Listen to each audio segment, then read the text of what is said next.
Australia, the oldest, most extreme continent on Earth.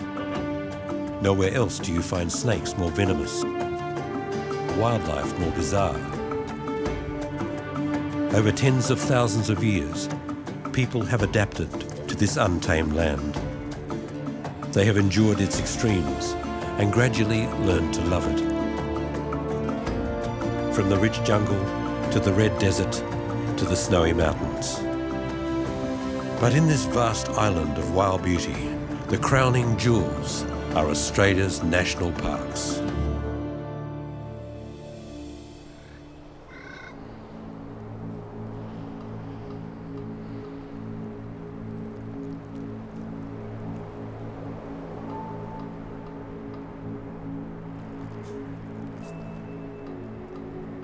It's winter in the Australian Alps, and the cold fronts roll in from the Great Southern Ocean to spread a soft blanket of white over an old snow gum.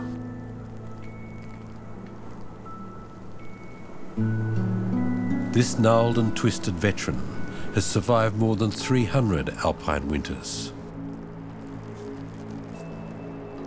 It's the hardiest of all eucalypts,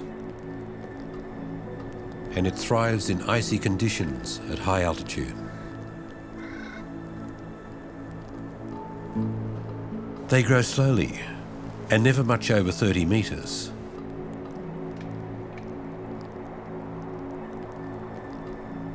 But they carry a heavy burden, which they shed by bending their branches to dump the freezing load. It's one of a few evergreen trees that survives in the snow and ice of the Australian Alps.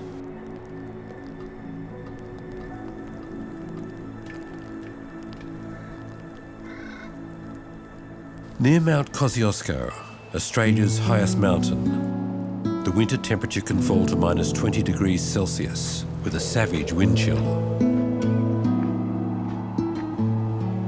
It's a harsh endurance test for both plants and animals.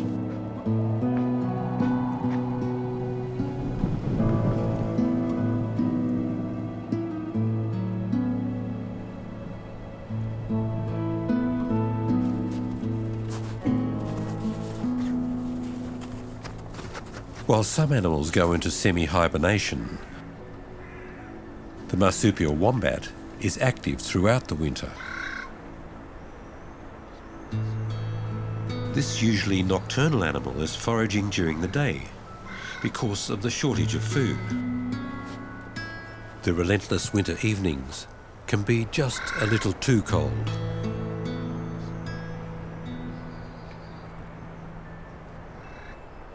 Deep snow cover makes it hard for him to find food. But today is perfect winter wombat weather. Sun shining on his thick fur, snow blanketing his underground burrow, and a thaw that exposes bare patches and running water.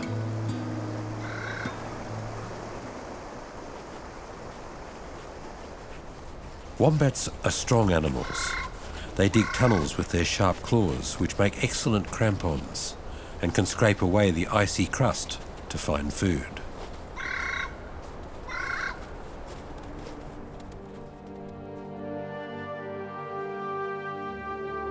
The Snowy Mountains, as they are called, are the highest part of the Great Dividing Range, which stretches 3,500 kilometres along the entire east coast of the continent, from tropical North Queensland to Victoria.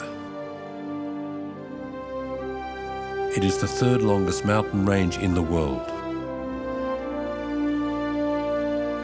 Only this one small section, however, has high mountains and winter snow.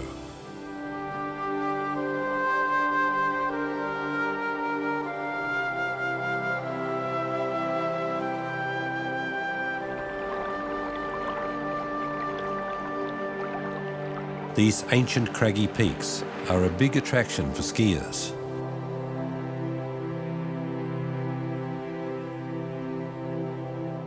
It's not as steep as the European Alps, but it's wide and perfect for cross-country skiing in the wilderness.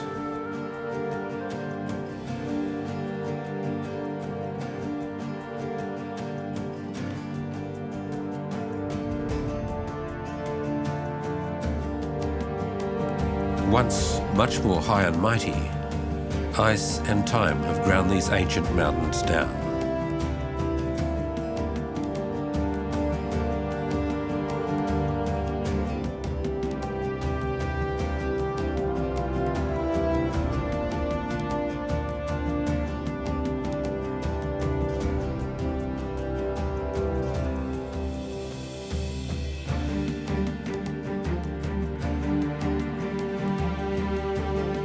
The Snowy Mountains are home to thousands of wild horses, originally brought here by European farmer settlers. In the Australian Alps, they're affectionately known as Brumbies. It was this high country that gave birth to the legend of the man from Snowy River.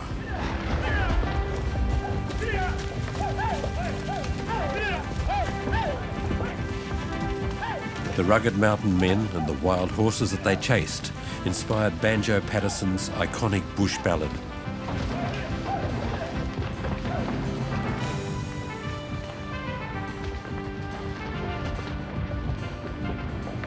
Generations of Australians have since been raised on this tale of outback courage. It's part of the national folklore.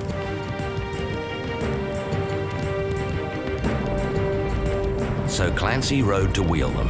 He was racing on the wing, where the best and boldest riders take their place. And he raced his stock horse past them, and he made the ranges ring with the stock whip as he met them face to face.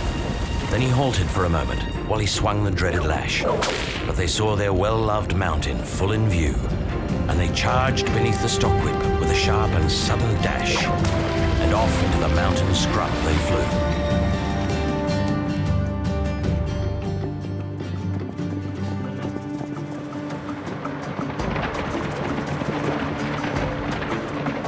The stockman's history on these mountains is merely a blink in time for the Alps. Their geological history goes back more than 600 million years, making them far older than the European Alps and the Himalayas.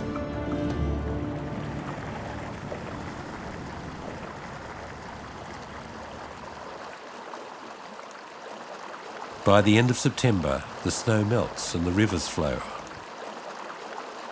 providing water for the first green shoots of spring.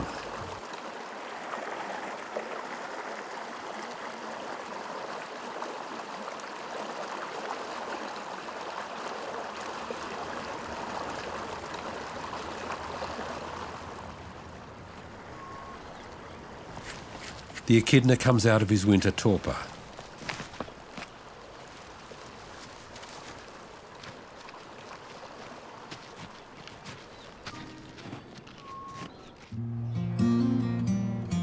For animals and farmers alike, grazing begins in earnest.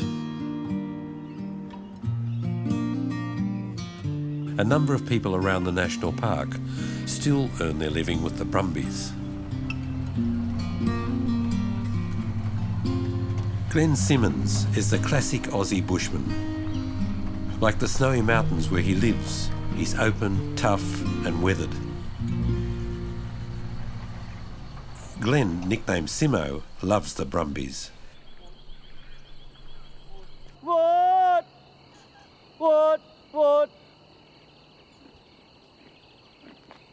That's just what they're used to coming to. You know, when they're not in sight, they come when they hear that noise. Yeah. But the two over the back are Brumbies, right? Genuine, untouched. I mean, how beautiful is it to see Brumbies at your doorstep? You know, it doesn't get much better than that, does it?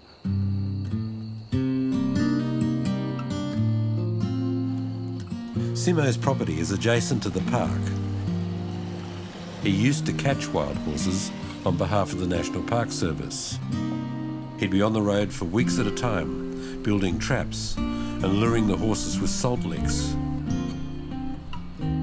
He brought many of the Brumbies home to break in and sell.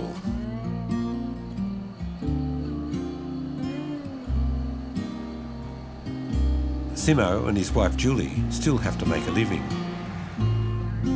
So now they've worked out a way to persuade the Brumbies to come to them.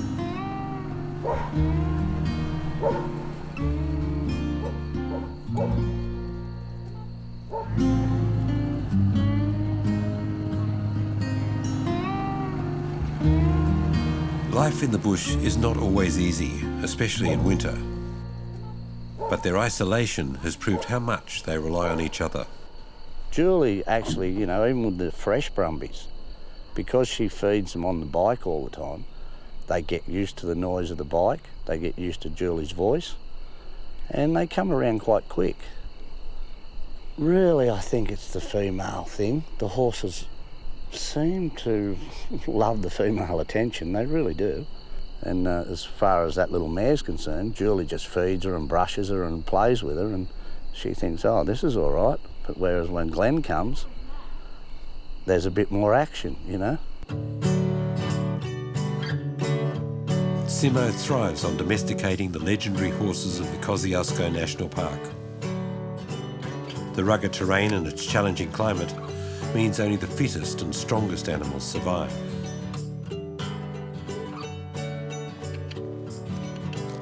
In Simo's opinion, a lame wild horse needs no doctoring. Just regular running exercise will soon see it right.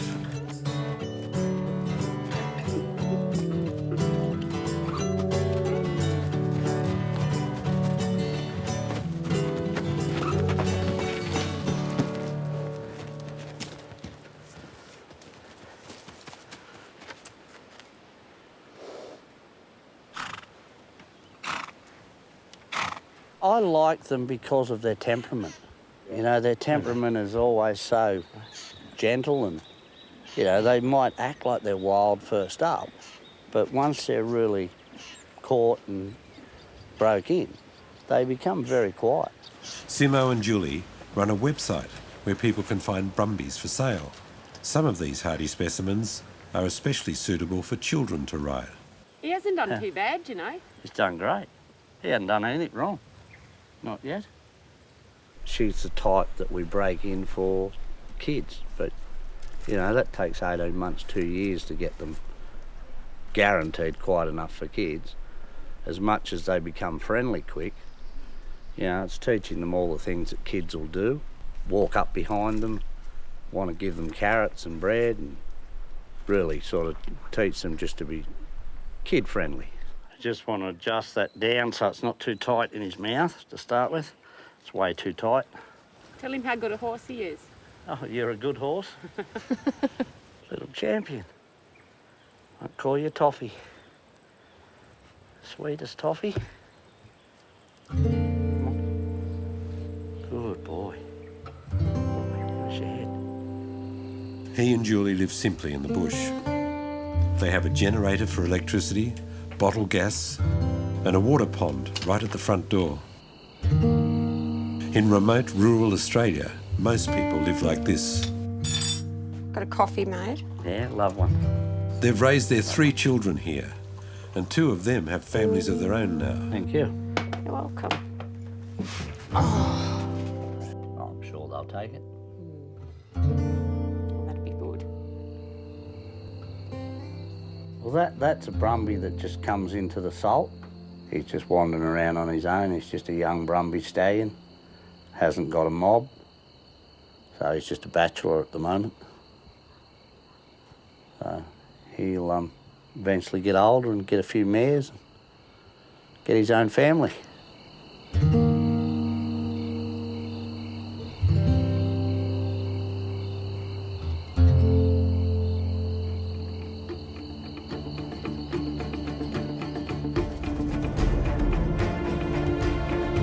The Australian Alps National Parks are made up of 11 nature reserves that cover the only high alpine habitat on this vast continent. But the endemic plants have not evolved to cope with the hard hooves of introduced grazing animals such as horses and cattle.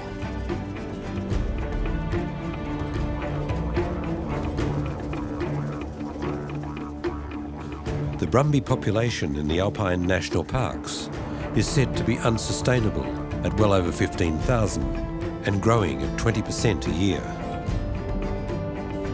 Brumby's hooves damage the sensitive mountain terrain. The results are severe erosion and the destruction of rare plant habitats. The treeless slopes of Mount Kosciuszko are particularly vulnerable, with only a thin and fragile soil cover. In 2003, the Parks Administration was forced to intervene. Brumbies were shot from helicopters. But public protest soon put a stop to this drastic form of population control. Rangers now trap 300 wild horses a year. They erect temporary pens and bait them with salt licks, hay and molasses.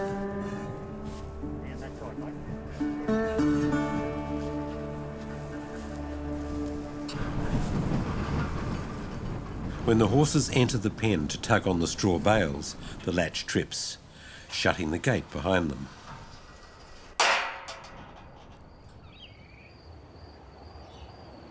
When the Alpine pastures are free of ice and snow again, the eastern grey kangaroos return to graze. They can grow to be almost 2 metres tall and live in large mobs in the most inaccessible parts of the park. They raise their joeys in the pouch for 9 months. The big males can weigh up to 90 kilos. These magnificent animals can jump up to 6 metres in a single bound and travel at more than 50 kilometres an hour. And they have enough endurance to travel for hours. Amphibians also emerge in spring. Found only in the Alps, the rare corroboree frog is named for its markings, which resemble Aboriginal body painting. But unlike most frogs, it doesn't jump and it doesn't swim. Sadly, the exceptional corroboree frog is on Australia's most endangered list.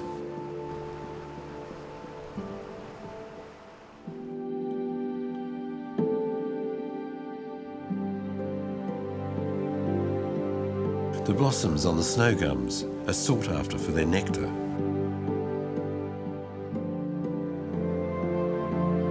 Many birds also return to the mountain forest when spring arrives, to feed on the bush flowers and insects. The sulphur-crested cockatoo is a large and versatile parrot, common throughout eastern Australia. The beautiful gang cockatoo, however, is not so adaptable. Its numbers are in drastic decline. New Holland honeyeaters arrive for the spring flower nectar.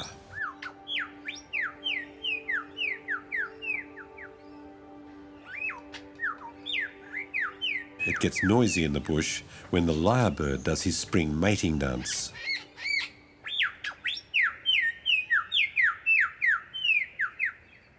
This almost flightless bird is one of the most remarkable creatures in southeastern Australia. He not only has his metre-long tail feathers to impress the ladies, but also his extraordinary voice. Lyrebirds can mimic just about any other bird in the bush.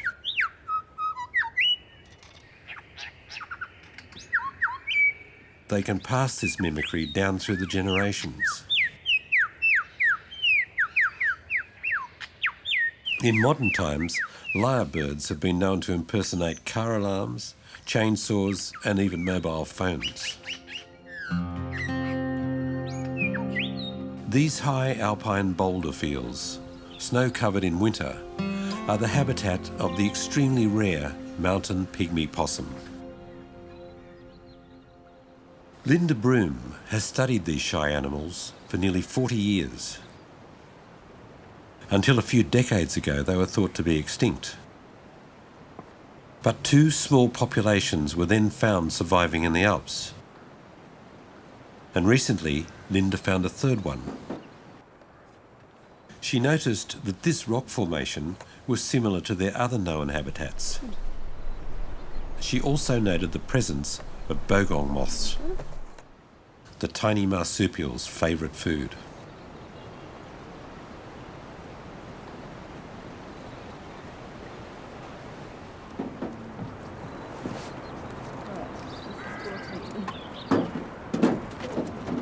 Linda and her assistant put out traps, padded with soft material and baited with walnuts. Possums like to be under the shelter of rocks, where the bogong moths are. The bogong moths accumulate in these areas, so we put the traps in a little space where the possums are running through the boulders at night, and they come upon the trap. And the walnuts actually taste and smell a bit like bogong moths, which is why we use walnuts. So we put those in the traps and put the little trap down a hole where the possums might be running, looking for moths. And we hope they go into the trap. The probability of discovering even more of the rare marsupials in this location increase when she also finds their favourite food plant. This is mountain plum pine. It grows on the rocks. It's actually a pine tree, and it has little green seeds. So what the possum does is hold the seed in the corner of its mouth and cut the seed across the middle. But a bush rat will hold the seed in both hands on each side of its mouth and use its front teeth to cut the seed lengthwise. So you can tell if you pick up the seed husks from the ground whether a possum's eaten it or a bush rat's eaten it. Bogong moths are attracted to lights at night. Linda installs a trap to try and find the size of the moth population in this spot. Linda is one of only a few scientists who have closely studied this rare marsupial possum. Her work has had one or two surprising turns. I used to tell my students and volunteers they taste like walnuts, and they said, "How do you know?" And I hadn't actually tried them, so then I had to live up to my words and taste them. We did a cook-up that night, and we made a stir-fry of bogong moths, and they do taste like walnuts, very oily. But I pulled the wings off, I couldn't eat the wings.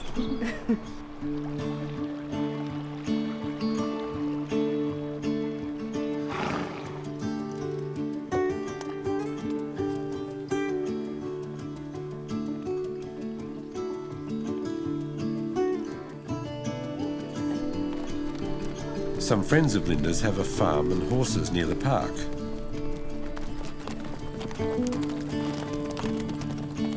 Linda takes every opportunity she can to get out into the countryside.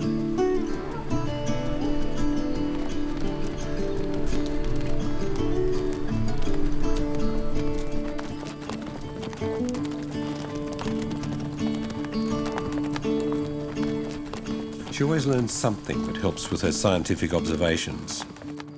It is lovely to see wild horses galloping across the mountains. You see a Brumby, a feral horse, rearing up a little stallion and being very proud and striking at the air, and it does tug at the heartstrings.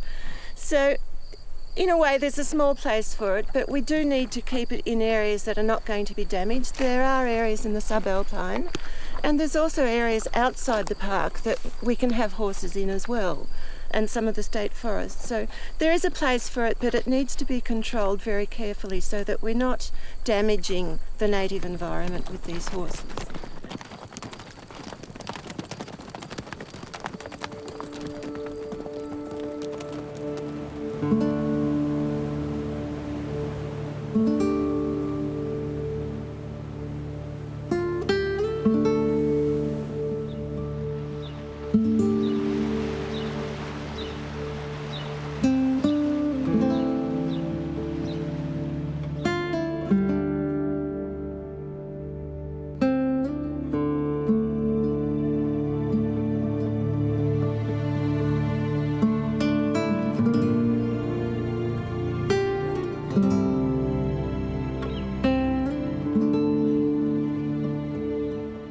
During the brief alpine summer, these montane grasslands become a glorious carpet of rare wildflowers.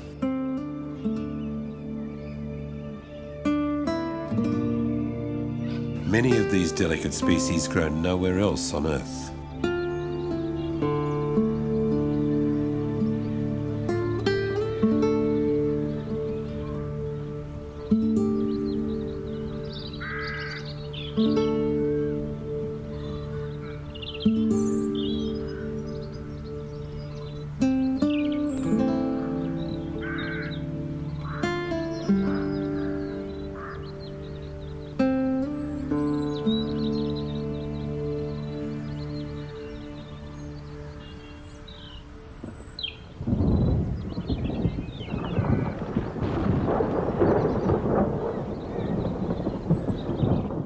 The summer heat also produces violent thunderstorms in the mountains.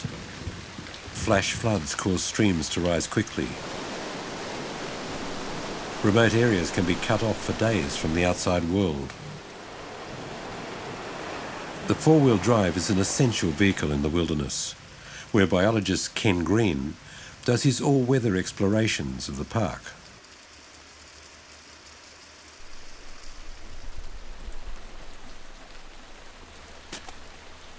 This is more like the weather I'd expect in April, but having said that, I've been doing this now regularly for the past 15 years, and I think this would have to be the wettest February that I've ever done it for. So usually I'm complaining because it's too hot, too dry, there's too many snakes, too dusty, the animals are getting stressed in the traps because of the heat, whereas today it's, yeah, you get that on big jobs. Ken set his traps in the bush 2 days ago. The animal he's looking for is a marsupial rat.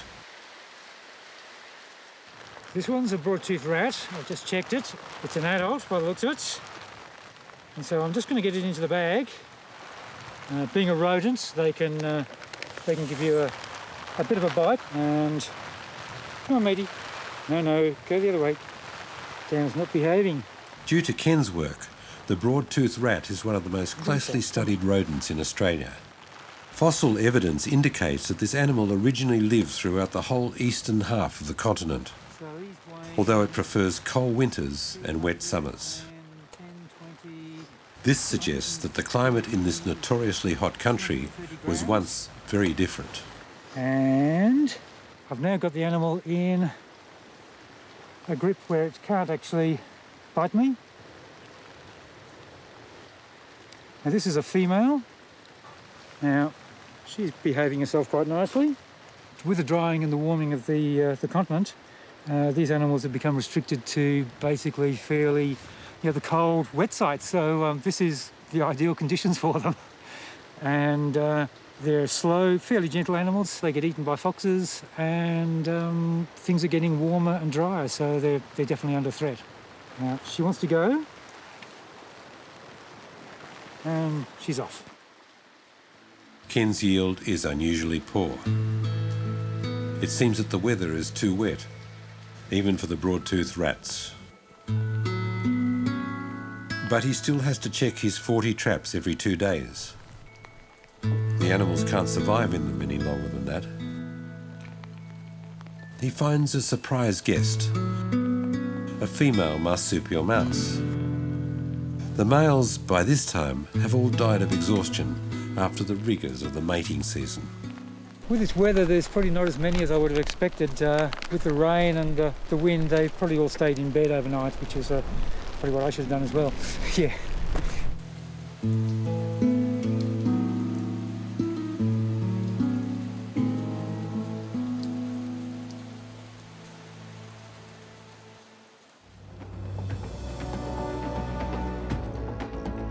The Australian Alps date back to the time of the breakup of the supercontinent Gondwana. It divided into Australia, South America, India, Africa, and Antarctica.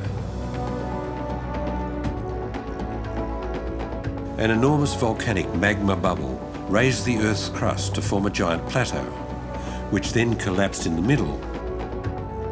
One part sank into the sea, but one edge of the escarpment was preserved as the east coast of Australia. After breakup, the Gondwana continental landmasses then ground together, causing further violent uplift. But that jagged new mountain chain has since been sculpted by wind, water and ice over a geological age. the Aborigines inhabited the valleys along the riverbeds. Every summer the tribes met on the high peaks to feast on the bogong moths. They drove the insects from the caves with smoke, then turned them into protein-rich flat breads that sustained them for months. Among the rounded granite boulders of the mountains, this miniature kangaroo feels right at home. Yellowfoot rock wallabies can jump up to 4 metres and were once hunted for their beautiful fur. Today, they are at the mercy of introduced foxes and feral cats. In the Australian Alpine region, they live in small scattered groups of up to 20 animals.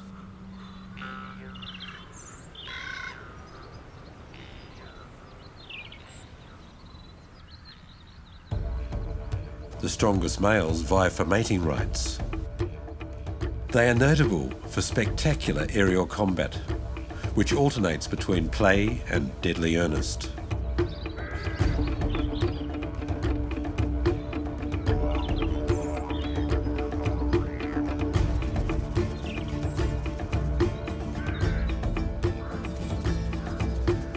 But if you lose, there's plenty of time to contemplate a new strategy.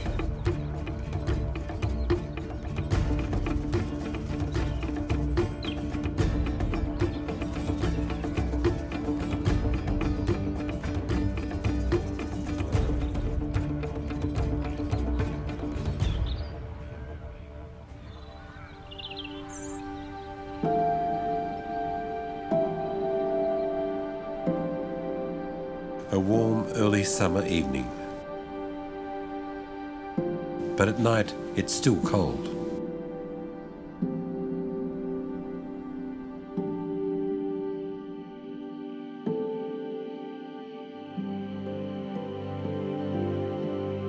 In the pure mountain air, the stars blaze with a special intensity.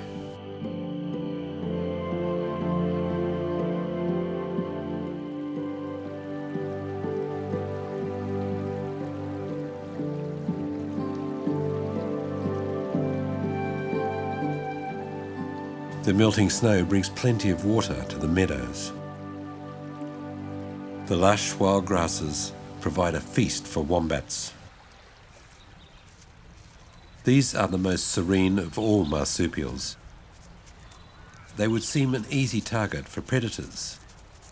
Their rear is protected by thick hide and fur, but their claws are deadly for frontal attack. The alpine pastures are good grazing for horses too. But few wild brumbies are lucky enough to fall into Simo's gentle hands. He's just finished training a new bunch of horses, and now it's time to find them homes. A mother brings an eager young rider to meet his new pony. How are you? Good. Good. Lynn, Kel and Jaden. Hi, how you going? Kel, Jaden, Glenn. how are you? This is Goliath. Hey, Goliath. A nice little pony, isn't he? You reckon you could ride him? Yep. You could. We better put a saddle on him well and see if you can. 9-year-old Jaden is already a keen horseman. Now he's about to ride his very own Kosciuszko Brumby for the first time. I'll get you on, and then I'll get on that other little mare, but she's only been rode a couple of times, so you'll just have to watch her a bit. Yep. Ready? Go! Sit. Ready. Rein. All right, you just have a little ride round on him, see how you get along with him, and I'll get my one ready. All right, you feel good? Yep. Take your time with him till you get the feel.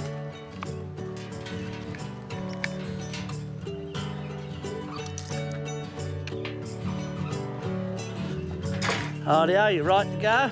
Yep.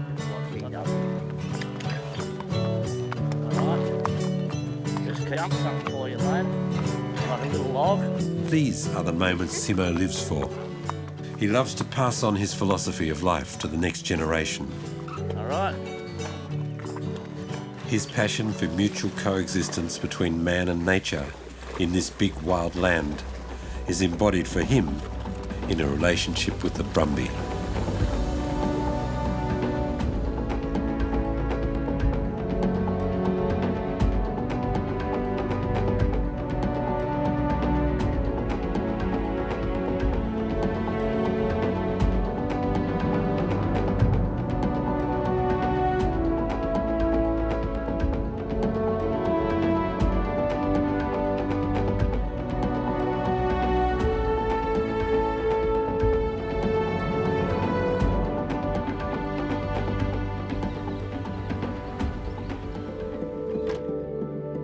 The pygmy possum is the only marsupial that stores food for the winter. Although these tiny animals were once widespread, they are now restricted to a few high alpine locations. Yet another casualty of habitat destruction and feral foxes and cats.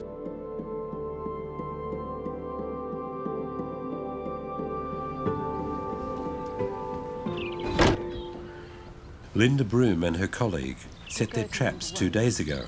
So we should have walked the other side. She's hoping to find some today in a new location.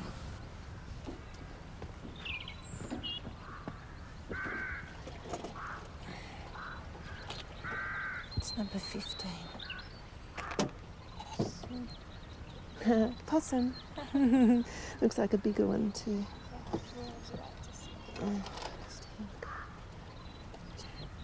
This tiny marsupial looks at first sight like a rodent. It's the only mammal to live all year round above 1,400 metres altitude. It's an icon of the Alps because it's the only animal that's restricted to above the snow line in Australia. It's very specialised. It feeds on the bogong moths, which migrate here during the summertime and leave for the winter. And also the mountain plum pines that you can see growing around us are also restricted to these rocky areas. So it's like a unique little ecosystem that's the possum and the bogong moths and the plum pines. The pygmy possum's life is adapted to the short alpine summer. The female produces a litter of 6. They leave their mother's pouch after 2 months. Then the offspring are on their own, with only a few more weeks before the start of winter. Well, the biggest problem, of course, is climate change and what's happening with the declining snow cover, because these animals need the snow. When the possums hibernate, they drop their body temperature from 37 degrees down to 2 degrees when they're hibernating, and the environment under the snow stays at about 2 degrees as long as you've got about a metre of snow. But when you start losing that snow, it can get to temperatures here at Charlotte Pass down to -20. Making a little... Linda notes that the animals are getting thinner year by year. Slightly lighter, that's 45, so it'll be 26 grams. Pygmy possums no longer have enough to eat when they wake up hungry from their winter semi-hibernation. With less snow and shorter winters, the snow melts before the bogongs reach the mountains. So the possums are dying of malnutrition.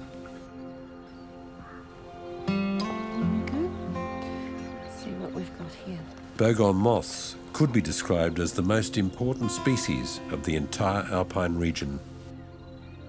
The fat, protein-rich insects migrate every spring from the hot lowlands to the mountains for their cool summer refuge. The birds and the animals of the Alps and the local Aboriginal people all sought out their hiding places for a guaranteed source of nutritious food.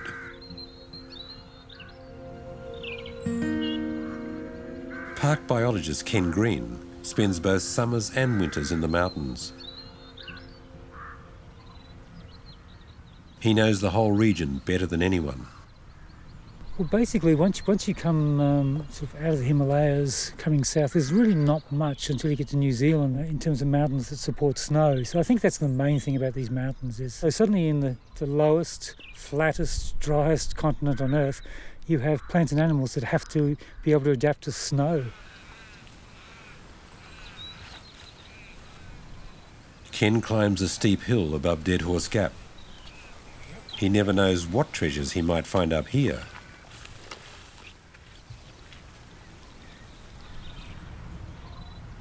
with many rocky crevices, this is typical habitat for bogong moths.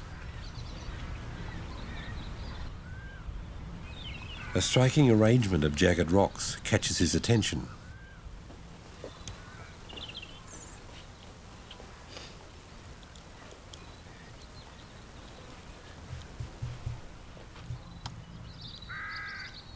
He discovers a hole just big enough for him to crawl through. I just have this thing where I tend to crawl into holes. If I see a hole in rocks, I tend to crawl in and see what's there. So this was just one of those many cases. There were bogong moth remains outside, so that was a good hint that there was something inside. So it's a bit of a squeeze, but went in, took a look, and there was probably 100,000 or so moths lined up in front of me. Yeah. Bogong moths generally shun daylight. They spend their days resting under large, cool rocks before swarming outside at night. But what Ken discovers in this cave surpasses all his expectations.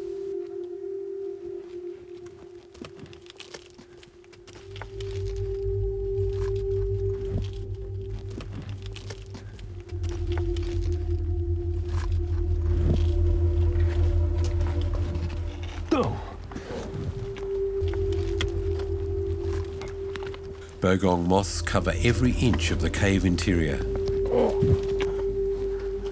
They've obviously been migrating to this cool secret place for centuries. Why they come to particular caves, we don't really know. Obviously they come back, or at least some moths come back to the same caves, because on the floor of the cave here where I'm lying, there are a number of parasites which remain in the cave. So they're dependent on the moths coming each year. So certainly some moths come back in each year, whether they're moths from the same areas or whether they're just generally moths from all over. Got moths down there. We don't know, and this year's a particularly good one.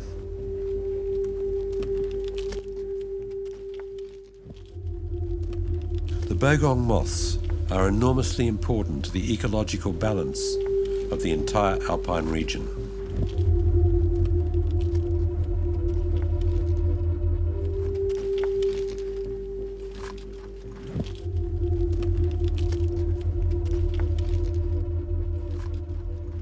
The basic is, when do they arrive? That's the key to a lot of what's happening here in the mountains. And so each year I record the earliest date of arrival, and then I come up here to look at them and just to see roughly what sort of numbers we've got. It's very hard to be exact because these are the easily accessible ones, which means they're the ones that are first eaten by the foxes or the ravens. A significant problem is that the moths bring farming pesticides from the lowlands in their bodies. As the most concentrated source of protein in the Alps, the moths spread these poisons to almost every level of the food chain. Ken Green has been tracking this disturbing development for years.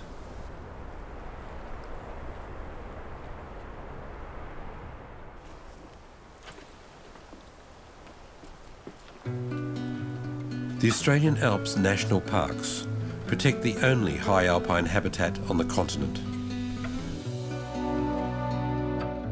The many large rocks offer good hiding places and protection from the cold for animals and insects.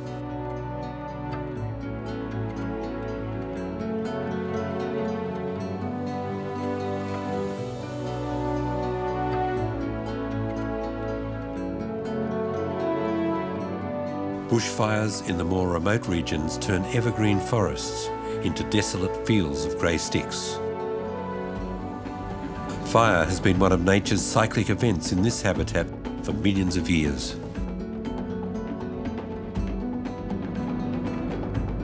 In contrast, the wild Brumby herds have only been here for less than 200 years.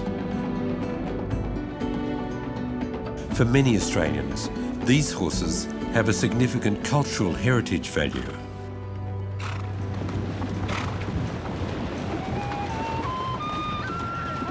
The Brumby is related to the 136,000 horses that were sent to the Great War on behalf of Australia only one of those horses came back.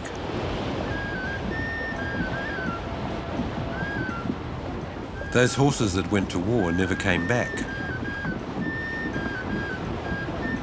But the horses that were left in reserve in Australia were set free, and some became the Brumbies.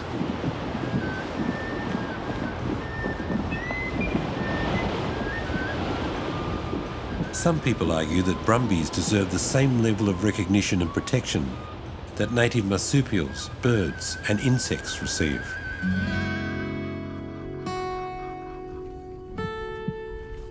The wild horses, therefore, have become a political issue.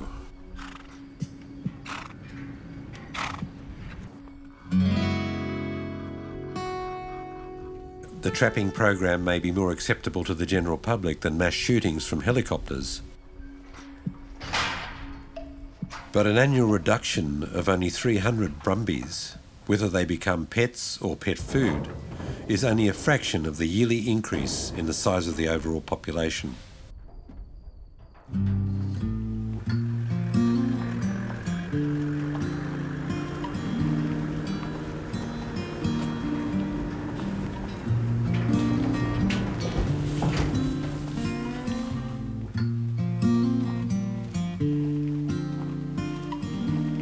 But for Simo, Alpine Brumbies are the best horses in the world. With time and patience, they become docile riding animals.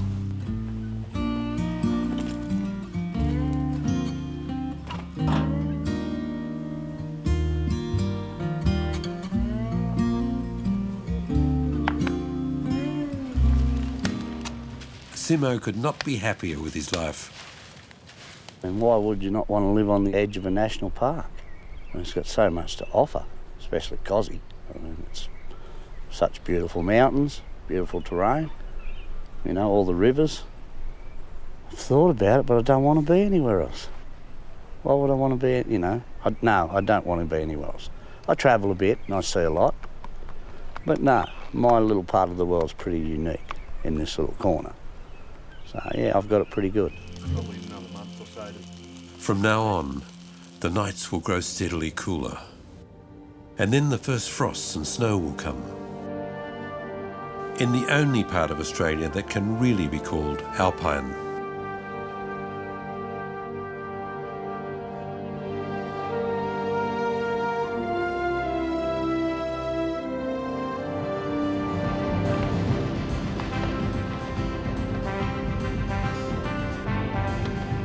The problem of the Brumbies, however, will keep the National Park authorities busy for a long time to come.